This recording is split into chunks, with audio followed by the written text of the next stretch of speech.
Hello all, welcome back to our practice series. STN IAS academy ఆధ్వర్యంలో APPSC group 2 mains కి సంబంధించిన science and technology క్లాసులు జరుగుతున్నాయి. Current affairs తో కూడిన అప్డేటెడ్ మెటీరియల్ అందిస్తున్నాము. అలాగే రేపు పొద్దున్న రాబోయే ఎగ్జామ్ లో ఆ ఎగ్జామ్ ప్యాటర్న్ కి తగ్గట్టుగా టెస్ట్ సిరీస్లు కూడా పెట్టడం అయితే జరుగుతుంది. కాబట్టి మీలో ఎవరైనా సైన్స్ అండ్ టెక్నాలజీ కోర్సు తీసుకోవాలనుకుంటే మన ఎస్టిఎన్ ఐఏఎస్ అకాడమీలో జాయిన్ అవ్వండి. ఖచ్చితంగా మీకు చాలా హెల్ప్ఫుల్ గా అయితే ఉంటుంది. ఓకేనా? అయితే ఈ రోజు ప్రాక్టీస్ సిరీస్ లో భాగంగా రేపు పొద్దున్న ఎగ్జామ్ లో ఎలాంటి ప్రశ్నలు రాబోతున్నాయి, ఆ ప్రశ్నల్ని మనం ఏ విధంగా అటెంప్ట్ చేయాలి, ఏ విధంగా చదవడం, లేదంటే ఏ విధంగా ఆ క్వశ్చన్ అర్థం చేసుకుంటే ఆ క్వశ్చన్ మనం ఈజీగా అటెంప్ట్ చేసి మంచి మార్కులు పొందే అవకాశం ఉంటుందో ఇప్పుడు ఈ రోజు సెషన్ లో మనం తెలుసుకుందాం. దానికోసం మనం కొన్ని practice questions, current affairs base చేసుకుని కొన్ని ప్రాక్టీస్ క్వశ్చన్స్ తీసుకురావడం అయితే జరిగింది. వాటిని ఇప్పుడు మనం అనాలిసిస్ చేద్దాం. ఓకేనా? ఫస్ట్ క్వశ్చన్, ఈ రోజు ప్రాక్టీస్ సిరీస్ లో భాగంగా ఫస్ట్ క్వశ్చన్ మనం దేనిపైన ఇచ్చామండి? Consider the following statements regarding light detection and ranging, lidar technology మీద మనం ఇచ్చామన్నమాట. లిడార్ అంటే లైట్ డిటెక్షన్ అండ్ రేంజింగ్. ఓకేనా? అయితే ఇది ఒక రిమోట్ సెన్సింగ్ టెక్నాలజీగా మనం చెప్పుకోవచ్చు. ఈ లైట్ డిటెక్షన్ రేంజింగ్ అనే దాన్ని మనం ఒక రిమోట్ సెన్సింగ్ టెక్నాలజీ కూడా మనం చెప్పుకోవచ్చు. అయితే ఈ లైట్ డిటెక్షన్ అండ్ రేంజింగ్ ద్వారా ఏం చేయొచ్చు అంటే ఒక డిస్టెన్స్, ఒక పర్టికులర్ ఆబ్జెక్ట్ ఇంకో ఆబ్జెక్ట్ మధ్య ఉన్న డిస్టెన్స్ క్యాలిక్యులేట్ చేయొచ్చు. లేదనుకుంటే అక్కడ పర్టికులర్ ఏరియాలో ఏదైతే ఆ అట్మాస్ఫియర్ ఉందో ఆ అట్మాస్ఫియర్ మొత్తాన్ని అబ్జర్వ్ చేస్తూ డీటెయిల్డ్ గా దాన్ని ఒక మ్యాప్, 3D మ్యాప్స్ కూడా తయారు చేయొచ్చు light detection and ranging tools ఉపయోగించి. ఓకేనా? అయితే దీని గురించి మనకు క్వశ్చన్ ఇచ్చారు. ఫస్ట్ స్టేట్మెంట్స్ చూద్దాం, తర్వాత కాన్సెప్ట్ చూద్దాం, ఆ తర్వాత క్వశ్చన్ ని సాల్వ్ చేద్దాం. ఓకేనా? ఫస్ట్ స్టేట్మెంట్ ఏమి ఇచ్చారు? It can be used to profile clouds అన్నారు. ఓకే. అలాగే it can be used to measure velocity of target అన్నారు. Okay. Third, it is not affected by the interference of the other signals అన్నాడు. ఓకేనా? అయితే ఇప్పుడు మనం లిడార్ గురించి basic things అనేది ఒకసారి మనం చూసుకుంటే ఈ లిడార్ అనేది డిస్టెన్సెస్ మెజర్ చేయడానికి యూజ్ చేస్తారని మనం చెప్పుకున్నాం. డిస్టెన్సెస్ మెజర్ చేయడానికి కూడా దీన్ని యూజ్ చేస్తారు, డిస్టెన్స్ మెజర్మెంట్. అలాగే ఆ పర్టికులర్ అట్మాస్ఫియర్ ఏదైతే ఉందో, లేదా పర్టికులర్ రీజన్ అయితే ఏది ఉందో ఆ రీజియన్ ని మ్యాప్ చేస్తూ 3D మ్యాపింగ్ అనేది చేయడం కూడా మనం అబ్జర్వ్ చేయొచ్చు. వీటితో పాటు ఈ లిడార్ టెక్నాలజీ ఏదైతే ఉందో దీని ద్వారా మనం చేసేటప్పుడు హై రెజల్యూషన్ ఇమేజెస్ కూడా మనం పొందే అవకాశం ఉంటుంది అనమాట. ఇవి బేసిక్ గా ఈ లిడార్ ను ఉపయోగించుకొని రిమోట్ సెన్సింగ్ చేయడం ప్రధానంగా మనకు కనిపిస్తుంది. అయితే దీని ద్వారా ఏమవుతుందంటే ఈ పర్టికులర్ రీజియన్ ఏదైతే ఉందో ఆ రీజియన్ అంతటిని మనం అబ్జర్వ్ చేయొచ్చు. ఇప్పుడు ఫర్ ఎగ్జాంపుల్ అక్కడ క్లౌడ్స్ ఉన్నాయి, ఆ క్లౌడ్స్ ని మనం ప్రొఫైలింగ్ చేయొచ్చు. క్లౌడ్ ప్రొఫైలింగ్ ఏంటంటే ఆ క్లౌడ్స్ లో థిక్నెస్ ఎట్లా ఉంది, ఆ క్లౌడ్స్ లో పార్టికల్ సైజెస్ ఏ విధంగా ఉన్నది, వాటర్ కంటెంట్ ఎట్లా ఉంది, ఇట్లా కూడా మనం చేసే పరిస్థితి ఈ లిడార్ టెక్నాలజీని ఉపయోగించి అయితే చేయొచ్చు. ఓకేనా? సో ఇది లిడార్ టెక్నాలజీ సంబంధించిన బేసిక్ అంశం. దాన్ని బట్టి మనం ఇప్పుడు స్టేట్మెంట్స్ సాల్వ్ చేద్దాం. ఫస్ట్ స్టేట్మెంట్ ఏమి ఇచ్చారు? It can be used to profile clouds అన్నారు. ఎస్, క్లౌడ్ ప్రొఫైలింగ్ చేయొచ్చు అని చెప్పుకున్నాం కదా. థిక్నెస్ మెజర్ చేయొచ్చు, పార్టికల్ సైజ్ ని అబ్జర్వ్ చేయొచ్చు, వాటర్ కంటెంట్ ఎంత ఉందో తెలుసుకోవచ్చు, ఇవన్నీ చేయొచ్చు. So first statement correct. ఓకేనా? Second, it can be used to measure the velocity of a target. ఒక టార్గెట్, పర్టికులర్ ఎక్స్ అనే టార్గెట్ ఉంది, ఆ టార్గెట్ యొక్క వెలాసిటీ ఎంత ఉంది, ఏ విధంగా వెళ్తుంది అనేది కూడా మనం దీన్ని యూజ్ చేసి, ఈ లిడార్ టెక్నాలజీని యూజ్ చేసి కనిపెట్టొచ్చండి. అది ఎలా అంటే ఇక్కడ మనకి డాప్లర్ ఎఫెక్ట్ అనే ఒక కాన్సెప్ట్ వస్తుంది అనమాట. Doppler effect. ఈ డాప్లర్ ఎఫెక్ట్ అంటే ఏంటంటే change in the frequency of A wave. ఒక వేవ్ ఉంటుంది, సౌండ్ వేవ్ అవ్వచ్చు, లైట్ వేవ్ అవ్వచ్చు. ఆ వేవ్ ఫ్రీక్వెన్సీ ఏ విధంగా చేంజ్ అవుతుందో చెప్పేదే మనకి డాప్లర్ ఎఫెక్ట్ అనమాట. దాన్ని యూజ్ చేసి మనం వెలాసిటీ ఆఫ్ ఏ టార్గెట్ ని కూడా, ఇక్కడ మనకి లైట్ వేవ్స్ ని యూజ్ చేసి వెలాసిటీ ఆఫ్ ఏ టార్గెట్ ని కూడా మనం ఐడెంటిఫై చేయడం అయితే కనిపిస్తుంది. ఓకేనా? సో సెకండ్ స్టేట్మెంట్ కూడా correct. Third statement, it is not affected by the interference of other signals అంటున్నాడు. అదర్ సిగ్నల్స్ ఏవైతే ఉన్నాయో వాటి వలన ఈ లిడార్ టెక్నాలజీ లేదంటే లిడార్ ఎక్విప్మెంట్ అనేది డిస్ట్రాక్ట్ అవ్వదు, ఎఫెక్ట్ అవ్వదు అని చెప్తున్నాడు. కాదండి, ఇట్ ఎఫెక్టెడ్. ఫర్ ఎగ్జాంపుల్ గా వేరే వేవ్స్ కానీ వేరే సిగ్నల్స్, ఎలక్ట్రోమాగ్నెటిక్ స్పెక్ట్రమ్ ఉన్న వేవ్స్ ద్వారా ఇది ఇంటర్ఫియర్ అవుద్ది.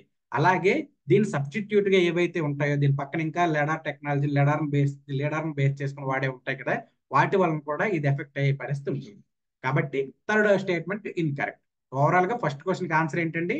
లిడార్ టెక్నాలజీకి సంబంధించిన ఇచ్చిన క్వశ్చన్ ఫస్ట్ క్వశ్చన్ కి ఆన్సర్ ఏంటి? 1, 2 స్టేట్మెంట్స్ కరెక్ట్. ఓవరాల్ గా B only 2 statements are correct.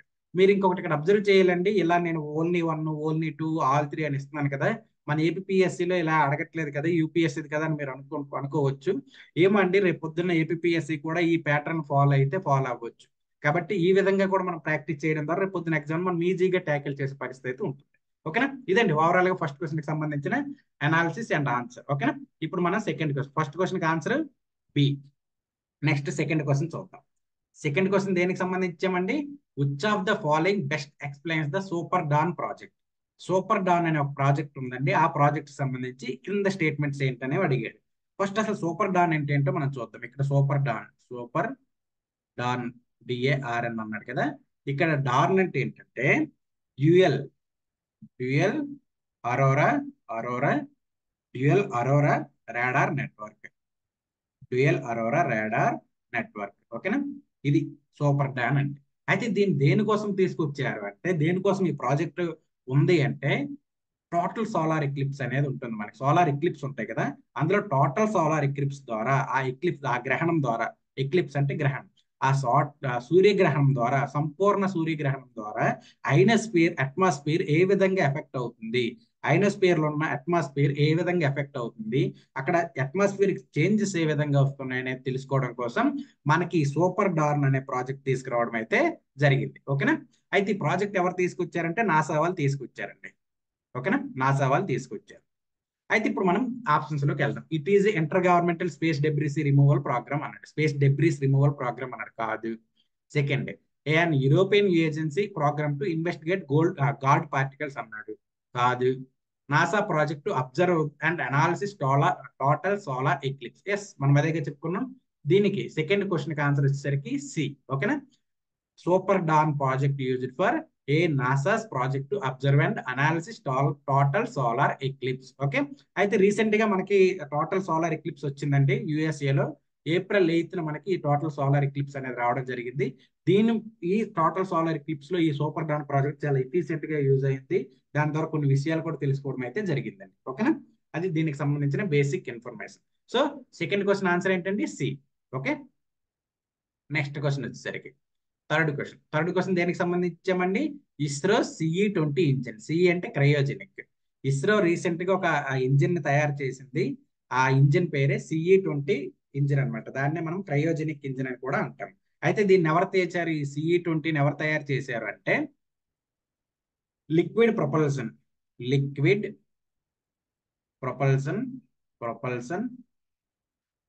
System centre. Liquid propulsion system centre వాళ్ళు ఈ CE-20 ఇంజిన్ ని తయారు చేయడం కనిపిస్తుంది. ఈ లిక్విడ్ ప్రొపల్షన్ సిస్టమ్ సెంటర్ వచ్చేసరికి ఇస్రోలో ఒక సబ్ పార్ట్ అండి. ఇస్రోలో ఒక ల్యాబొరేటరీ లాంటి సబ్ పార్ట్ అనమాట. వీళ్ళు మనకి ఈ లిక్విడ్ ప్రొపల్షన్ సిస్టమ్ ని, ఆ సిస్టమ్ సెంటర్ వాళ్ళు ఆ CE-20 క్రయోజెనిక్ ఇంజిన్ 20 తయారు చేయడం మనకు కనిపిస్తుంది. అయితే ఈ CE-20 ఇంజిన్ గురించి బేసిక్ గా మనం కొన్ని అంశాలు తెలుసుకుందాం. ఈ CE-20 ముందు ఈ క్రయోజెనిక్ ఇంజిన్ సిరీస్ లో మనకి KVD-1 అనే ఒక ఇంజిన్ కూడా ఉండేది. అలానే మనకి నెక్స్ట్ వచ్చేసరికి CE-7.5 కూడా ఉండేది. CE-7.5. అలాగే ఇప్పుడు ప్రెజెంట్ మనకి థర్డ్గా CE-20 అనేది తయారు చేయడం మనం అబ్జర్వ్ చేయొచ్చు. అయితే ఈ క్రయోజెనిక్ ఇంజిన్ ఏంటంటే క్రయోజెనిక్ ఫ్యూల్ ని యూజ్ చేసి నడిచే ఇంజిన్ నే మనం క్రయోజెనిక్ ఇంజిన్ అని చెప్పుకుంటాం. ఈ క్రయోజెనిక్ ఫ్యూల్ ఎట్లా అంటే చాలా తక్కువ టెంపరేచర్, లో టెంపరేచర్స్ అంటే -160, -200 అక్కడ ఆ ప్లేసుల్లో మనం దీన్ని స్టోర్ చేయాలన్నమాట. స్టోర్ చేయడం ద్వారా ఏమవుతుందంటే ఎఫిషియన్సీ ఇంక్రీజ్ అవుతుంది. ఆ ఇంజిన్ స్పీడ్ కానీ లేదంటే ఇంజిన్ లో పవర్ జనరేషన్ కెపాసిటీ కానీ ఇంక్రీజ్ అవ్వడం మనకి ఈ క్రయోజెనిక్ ఫ్యూల్ ద్వారా మనకు ప్రధానంగా కనిపిస్తుంది. అయితే KVD-1, CE-7.5 ఈ రెండు ఏమయ్యాయి అంటే USSR అంటే మన రష్యా టెక్నాలజీని యూజ్ చేసి, రష్యన్ సహకారంతో ఈ రెండు ఇంజిన్స్ తయారు చేశారండి. ఈ CE-20 మాత్రం కంప్లీట్ గా ఇండిజీనియస్లీ తయారు చేసిన ఒక టెక్నాలజీగా మనం చెప్పుకోవచ్చు. ఓకేనా? అయితే ఇక్కడ మీరు ఇంకో విషయం కూడా గుర్తుపెట్టుకోవాల్సింది ఏంటంటే ఈ CE-20 ఇంజిన్ ద్వారా రీసెంట్ గా మనం త్వరలో పంపించబోతున్న గగనయాన్ మిషన్ ఏదైతే ఉందో, ఆ గగనయాన్ మిషన్ లో GSLV Mark 3 అనే లాంచ్ వెహికల్ ద్వారా పంపించబోతున్నారు. అందులో GSLVలో మనకి 3 స్టేజెస్ ఉంటాయి. ఫస్ట్ స్టేజ్ వచ్చేసరికి సాలిడ్, సెకండ్ స్టేజ్ వచ్చేసరికి లిక్విడ్, థర్డ్ స్టేజ్ వచ్చేసరికి క్రయోజెనిక్. ఆ క్రయోజెనిక్ దగ్గర ఈ CE-20 ఇంజిన్ అనేది యూజ్ చేయడం మనం అబ్జర్వ్ చేయొచ్చు. ఓకేనా? ఇది CE-20 ఇంజిన్ కి రీసెంట్ గా ఉన్న న్యూస్ లో ఉన్న అంశంని బేసిక్ గా మనం చెప్పుకుంటే, దీన్ని GSLV Mark 3 లాంచ్ వెహికల్ లో దీన్ని యూజ్ చేయబోతున్నారు కాబట్టి దాని గురించి మనకి న్యూస్ లో ఉంది. సో దీన్ని బట్టి ఇప్పుడు మనం స్టేట్మెంట్స్ ఒకసారి సాల్వ్ చేద్దాం. థర్డ్ క్వశ్చన్ కి స్టేట్మెంట్స్ ఏమి ఇచ్చారండి?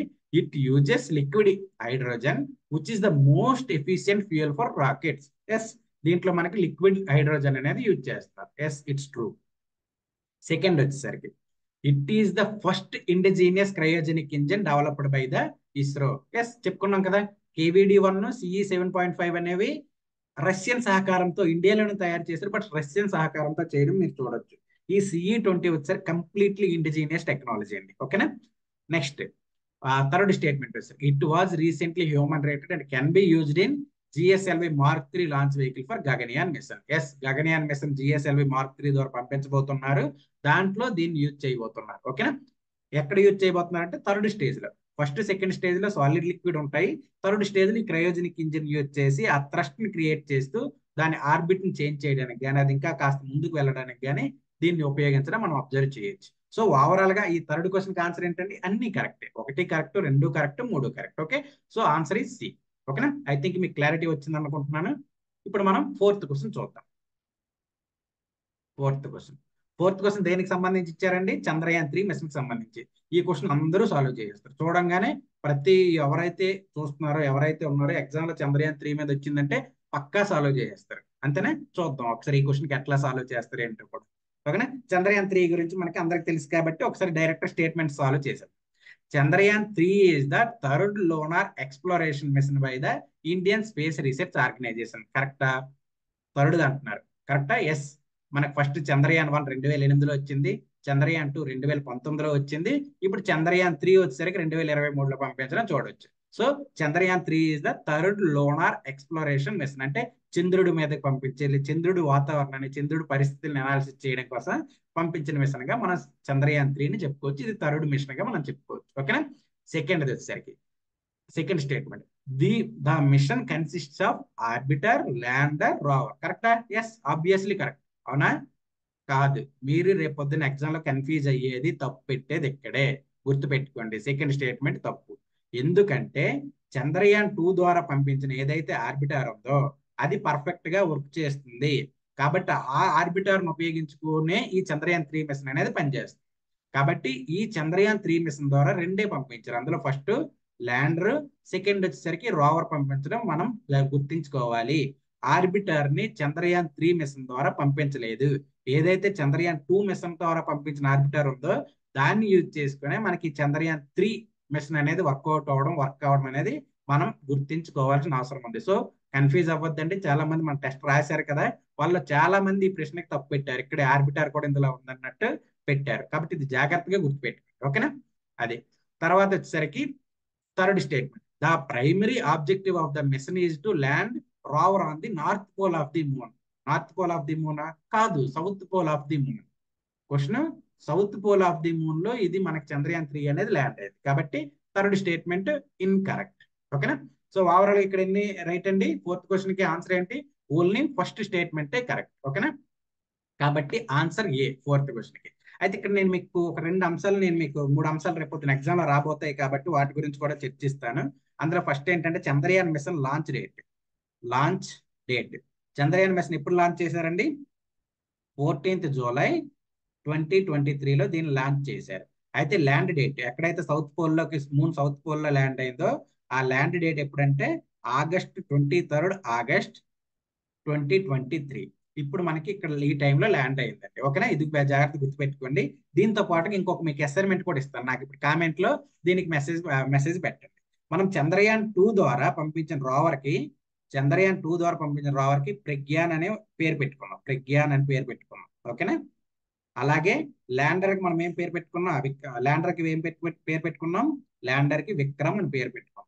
ఓకేనా. ఇవి ఇప్పుడు చంద్రయాన్ 2 మిషన్ ద్వారా పంపించిన రోవర్ కి ప్రజ్ఞాన్ అని, ల్యాండర్ కి విక్రమ్ అని పెట్టుకున్నాం. మరి చంద్రయాన్ 3 ద్వారా కూడా మనము ల్యాండర్ అండ్ రోవర్ 2 పంపించాం కదా, మరి వాటికి పేర్లు ఏంటి? ఒకసారి మీరు చెక్ చేసి నాకు కామెంట్ బాక్స్ లో దీనికి ఆన్సర్ పెడతారని నేను అనుకుంటున్నాను. ఓకేనా. చంద్రయాన్ 3లో పంపించిన రోవర్ కి నేమ్ ఏంటి, ల్యాండర్ కి నేమ్ ఏంటి చెప్పాలి మీరు. ఓకేనా. కామెంట్ బాక్స్ లో మెసేజ్ చేయండి. ఇదండి ఫోర్త్ క్వశ్చన్ ఆన్సర్ వచ్చేసరికి ఓన్లీ ఒకటో స్టేట్మెంట్ కరెక్ట్ కాబట్టి ఆన్సర్ ఏ. జాగ్రత్త గుర్తుపెట్టుకోండి, మీకు తెలిసిన క్వశ్చనే మీరు తప్పు పెడతారు ఎగ్జామ్ లో. జాగ్రత్తగా మీరు అలాంటప్పుడే 1-2 సార్లు మళ్ళీ చదివి పెట్టాల్సిన అవసరం అయితే ఉంది. తెలియని క్వశ్చన్ లో, తెలియని టాపిక్ లో ఎగ్జామినర్ కూడా మిమ్మల్ని పెద్దగా ట్విస్ట్ చేయడు, పెద్దగా టెస్ట్ చేయడు. బట్ మీకు తెలిసింది బాగా న్యూస్ లో ఉన్న కాన్సెప్ట్ లో మాత్రం చిన్న ట్విస్ట్ నే మిమ్మల్ని కన్ఫ్యూజ్ చేసే విధంగా పెడతారు. కాబట్టి వెరీ కేర్ఫుల్. ఈ అంశాలు అయితే చంద్రయాన్ 3 గురించి మీరు ప్రధానంగా గుర్తుపెట్టుకోండి. ఓకేనా. ఇదండి 4th క్వశ్చన్ కి సంబంధించిన ఆన్సర్. ఇప్పుడు మనం 5th క్వశ్చన్ చూద్దాం. 5th క్వశ్చన్ దేనికోసం ఇచ్చామండి? With reference to the small satellite launch vehicles, SSLV అని ఉన్నాయి మనకి. స్మాల్ శాటిలైట్ లాంచ్ వెహికల్స్ ఉన్నాయి. ఈ స్మాల్ శాటిలైట్ లాంచ్ వెహికల్ కి సంబంధించిన క్వశ్చన్ ఇచ్చాం. ఈ small satellite launch vehicles recent కాలంలో చాలా SSLVs రీసెంట్ టైమ్స్ లో చాలా ఎక్కువ ఫేమస్ అవుతుంది. ఎందుకంటే మనకి న్యూ స్పేస్ ఇండియా లిమిటెడ్ అనేది ఒక ఆర్గనైజేషన్ క్రియేట్ చేయడం జరిగింది. దాని ద్వారా కమర్షియల్ యాక్టివిటీస్ అనేది ఇంక్రీజ్ అవుతున్నాయి. సో దాంట్లో ప్రధానంగా మనకి SSLV అనేది ఎక్కువగా ప్రమోట్ చేస్తున్నారు. ఇది ఒక లాంచ్ వెహికల్. దీని స్పెషాలిటీ ఏంటంటే ఇది చాలా తక్కువ టైంలో ఆ మేకింగ్ టైం అనేది చాలా తక్కువ. At the same time making cost అనేది చాలా తక్కువ. ఇవి రెడ్యూస్ అవుతున్నాయి, టైం రెడ్యూస్ అవుతుంది, కాస్ట్ రెడ్యూస్ అవుతుంది. దీని ద్వారా లాంచెస్ అనేది చాలా ఎర్లీగా చేయొచ్చు. వేగంగా చేస్తూ మనం ఎక్స్ప్లోరేషన్ ఆఫ్ ది స్పేస్ అనేది చేయడానికి ఈ SSLVs అనేది మనకు ప్రధానంగా ఉపయోగపడడం అబ్జర్వ్ చేయొచ్చు. ఓకేనా? అయితే ఇప్పుడు SSLV గురించి బేసిక్ గా స్టేట్మెంట్స్ ఏమి ఇచ్చారో చూద్దాం. ఫస్ట్ ఏమి ఇచ్చారు?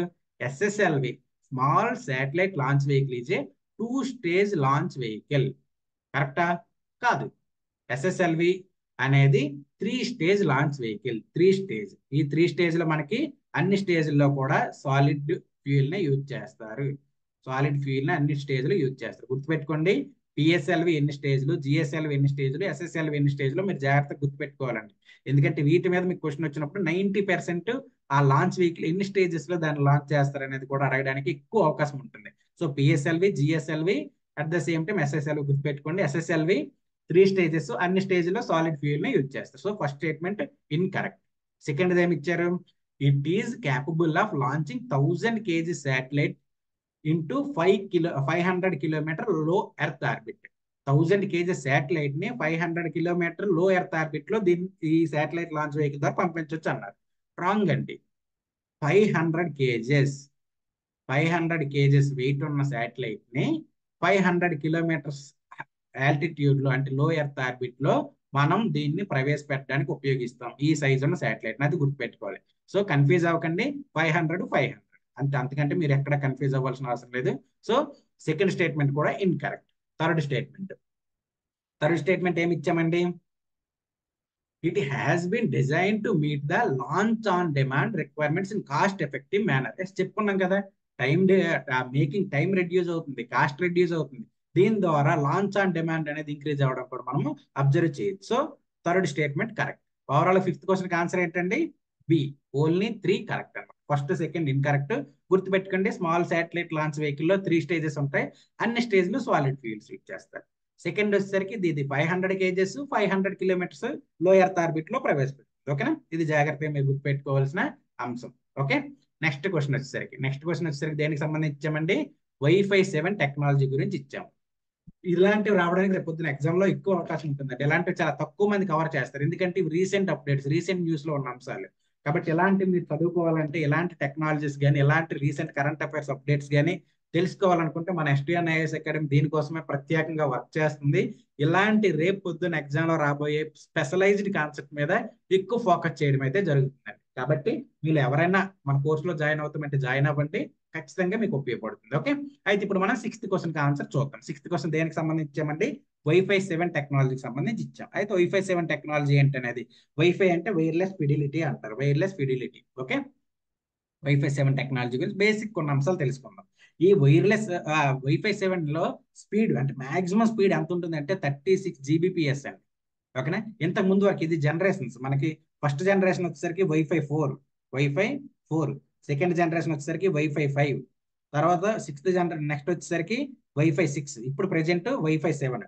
ఈ ఏదైతే ఇది ఉందో Wi-Fi 4 అనేది మనకు 2009-10 ఆ టైంలో యూజ్ చేసేవాళ్ళు. ఇప్పుడు Wi-Fi 5 వచ్చేసరికి 2013 ఆ టైంలో యూజ్ చేసేవాళ్ళు. Wi-Fi 6 వచ్చేసరికి 2009, ఇప్పుడు ప్రెజెంట్ వరకు యూజ్ చేస్తున్నారు. ఇప్పుడు Wi-Fi 7 టెక్నాలజీ అనేది ఇప్పుడు 2024 నుండి యూజ్ చేయబోతున్నారు. ఇంకా కంప్లీట్ గా రాలేదు, యూజ్ చేయబోతున్నారు. ఓకేనా? సో ఈ జనరేషన్స్ ఏవైతే ఉన్నాయో వాటికంటే చాలా ఎఫిషియెంట్ గా ఆ మాక్సిమం స్పీడ్ అనేది మనకి 36 Gbps ఉండడం ఇందులో మనం అబ్జర్వ్ చేయొచ్చు. సెకండ్ వచ్చేసరికి దీనిలో ఫ్రీక్వెన్సీ బ్యాండ్స్ వచ్చేసరికి అంటే ఫ్రీక్వెన్సీ యూజ్ చేసే వచ్చేసరికి 3 ఫ్రీక్వెన్సీస్ యూజ్ చేస్తారండి. 2.4 GHz యూజ్ చేస్తారు, అలాగే మనకి 5 GHz యూజ్ చేస్తారు, దాంతో పాటుగా 6 GHz యూజ్ చేస్తారు. అంటే మల్టిపుల్ ఫ్రీక్వెన్సీస్ ఇందులో యూజ్ చేయడం కూడా మనము అబ్జర్వ్ చేయొచ్చు. అయితే దీనికి కీ ఫీచర్స్ ఏంటంటే బ్యాక్వర్డ్ కంపాటబిలిటీ ఉంటుంది దీనికి. అలాగే మల్టీ లింక్ ఆపరేషన్ కూడా దీనికి ఉండడం మనం అబ్జర్వ్ చేయొచ్చు. ఇది బేసిక్ గా వైఫై 7 టెక్నాలజీకి సంబంధించిన అంశం. సో దీన్ని బేస్ చేసుకుని మనం ఇప్పుడు ఈ క్వశ్చన్ అయితే సాల్వ్ చేద్దాం. ఓకేనా? ఫస్ట్ స్టేట్మెంట్ ఏమి ఇచ్చారండి? It uniquely supports the combination of multi frequency bands for data transmission. Yes, చెప్పుకున్నాను కదా, ఇదిగోండి 3 ఫ్రీక్వెన్సీలు యూజ్ చేస్తామని చెప్పుకున్నాం కదా. 2.4 GHz, 5 GHz, 6 GHz యూజ్ చేస్తామని చెప్పుకున్నాం కదా. సో మల్టీ ఫ్రీక్వెన్సీ బ్యాండ్స్ అనేది వైఫై 7 టెక్నాలజీలో యూజ్ చేయడం మనం అబ్జర్వ్ చేయొచ్చు. ఓకేనా? Second, it is mainly designed for indoor use and has no capability in outdoor environments. గుర్తుపెట్టుకోండి, no, it is used for both. Indoor లోనే యూజ్ అవుద్ది, అవుట్డోర్ ఎన్విరాన్మెంట్ లో కూడా ఇది యూజ్ అవుద్ది. జనరల్ గా ఏదైనా అప్డేటెడ్ టెక్నాలజీ వచ్చినప్పుడు దాని ఎఫిషియన్సీ ఇంక్రీజ్ అవుద్ది, ఆ వర్కింగ్ క్యాపబిలిటీ అనేది ఇంక్రీజ్ అవుద్ది అనే విషయాన్ని మీరు గుర్తుపెట్టుకోండి. మనకి ఎప్పుడంటే కొన్ని స్పెషలైజ్డ్ టెక్నాలజీస్ ఉంటాయి, ఆ టెక్నాలజీస్ ఉన్నప్పుడు మాత్రమే తప్పితే కానీ జనరల్ గా అన్ని టెక్నాలజీస్ ఫాస్ట్ టెక్నాలజీ కంటే ఎఫిషియెంట్ గానే ఉంటాయి. కాబట్టి ఇది ఇండోర్ అండ్ అవుట్డోర్ రెండు దగ్గరలో వర్క్ అవ్వడం మనకి ప్రధానంగా అబ్జర్వ్ చేయొచ్చు ఇది wifi 7 technology. So second statement incorrect. Third statement, it offers backward compatibility with older devices that support previous Wi-Fi standards. చెప్పాను కదా, బ్యాక్వర్డ్ కంపాటబిలిటీ కూడా దీనికి ఉంటుందని చెప్పుకున్నాం కదా. సో థర్డ్ స్టేట్మెంట్ కూడా కరెక్ట్. సో ఓవరాల్ గా ఈ క్వశ్చన్ కి ఆన్సర్ ఏంటండి? సి, 1 and 3 కరెక్ట్, 2 వచ్చేసరికి ఇన్కరెక్ట్. మీకు ఎప్పుడైనా ఇంకోటి కూడా ఇక్కడ గుర్తుపెట్టుకోవాల్సింది ఏంటంటే, మీరు భయపడాల్సిన అవసరం లేదు. కొత్త టెక్నాలజీ, రీసెంట్ టెక్నాలజీ ఏమైనా ఇచ్చినప్పుడు ఎగ్జామినర్ మీకు చాలా చిన్న సింపుల్ క్వశ్చన్స్ ఇచ్చే పరిస్థితి ఉంటుంది, అందులో ఇబ్బంది పెట్టే పరిస్థితి ఉండదు. ఇక్కడ ఏముంది, ఈ ఇండోర్ టెక్నాలజీ అవుట్డోర్ ఇండోర్ లో యూజ్ చేస్తారు లేదనే దాని మీద మీకు బేసిక్ గా మీరు కామన్ సెన్స్ యూజ్ చేశారనుకోండి, ఈ క్వశ్చన్ ఆన్సర్ చేసేయచ్చు. ఓకేనా? కాబట్టి మీరు కొత్త టెక్నాలజీ వస్తుందని భయపడకండి, కాకపోతే ఆ కొత్త టెక్నాలజీ ఏంటనేది తెలుసుకునే పరిస్థితి అయితే ప్రయత్నం అయితే చేయండి. ఓకేనా? ఇది 6th క్వశ్చన్ కి సంబంధించిన ఆన్సర్ అండి. ఇప్పుడు మనం 7th క్వశ్చన్ కి వెళ్దాం. సింపుల్. ఇప్పటి వరకు మనం స్టేట్మెంట్ వైజ్ వెళ్ళాము, ఇప్పుడు ఏంటంటే సింగిల్ స్టేట్మెంట్ క్వశ్చన్ చూద్దాం. రీసెంట్ గా మనకి రీసెర్చర్స్ ఏం చేశారండి, మొజోరానా జీరో మోడ్స్ అనేవి తయారు చేశారు. మొజోరానా జీరో మోడ్స్ యూజ్ చేసి కొన్ని టెక్నాలజీని అడ్వాన్స్ గా తీసుకెళ్ళడానికి ట్రై చేస్తారు. అది ఏంటి, ఆ మొజోరానా జీరో మోడ్స్ అంటే ఏంటి, అది ఎందులో యూజ్ చేస్తున్నారు అనేది ఇక్కడ క్వశ్చన్ ఇచ్చాడు. సో క్వశ్చన్ ఏంటి, researchers have recently announced a significant breakthrough in the creation of Majorana zero modes, a type of particle which can potentially revolutionise. అంటే ఒక టెక్నాలజీని ఇంకా ఇంప్రూవ్ చేసే పరిస్థితి ఉంది అన్నట్టు చెప్తున్నారు. కాబట్టి అది ఎందులో యూజ్ చేస్తున్నారని, క్వాంటమ్ కంప్యూటింగ్ లో దీన్ని యూజ్ చేయడం మనం అబ్జర్వ్ చేయొచ్చు. సో ఇది మ్యాక్సిమం ఎగ్జామ్ లో రావడానికి చాలా వరకు అవకాశం ఉందండి, గుర్తుపెట్టుకోండి. మొజోరానా జీరో మోడ్స్ అనేవి క్వాంటమ్ కంప్యూటింగ్ లో యూజ్ చేస్తున్నారు. అయితే ఇప్పటి వరకు ఏం యూజ్ చేశారు, ఇప్పుడు మొజోరానా జీరో మోడ్స్ యూజ్ చేయాల్సిన అవసరం ఏమొస్తుంది, ఇలాంటివన్నీ తెలియాలంటే మనం క్లాసులో చాలా డీటెయిల్ గా దీని గురించి స్ట్రెస్ చేస్తూ చెప్పామండి. ఇలాంటివి వైఫై 7 టెక్నాలజీ గురించి కానీ, మొజోరానా జీరో మోడ్స్ గురించి కానీ, కొత్త కొత్త టెక్నాలజీస్ కానీ, కొత్త కొత్త అంశాల గురించి కానీ మీకు ఇంకా ఎఫిషియెంట్ గా అప్డేటెడ్ మేనర్ లో కావాలి అనుకుంటే మన దగ్గర కోర్స్ అందుబాటులో ఉందండి. అప్డేటెడ్ కంటెంట్, డీటెయిల్డ్ అనాలిసిస్ తో కూడిన క్లాసులు, దాంతో పాటుగా ప్రాక్టీస్ చేయడానికి ఎలాంటి ప్రాక్టీస్ క్వశ్చన్స్ మనం అందించే ప్రయత్నం చేస్తాం. కాబట్టి మీలో ఎవరైనా మన కోర్సులో జాయిన్ అవ్వాలంటే జాయిన్ అవ్వండి, ఖచ్చితంగా మీకు ఉపయోగపడుతుంది. ఓకేనా? మళ్ళీ మనం కొత్త ప్రాక్టీస్ సిరీస్ తో మళ్ళీ కలుద్దాం. Okay, thank you so much.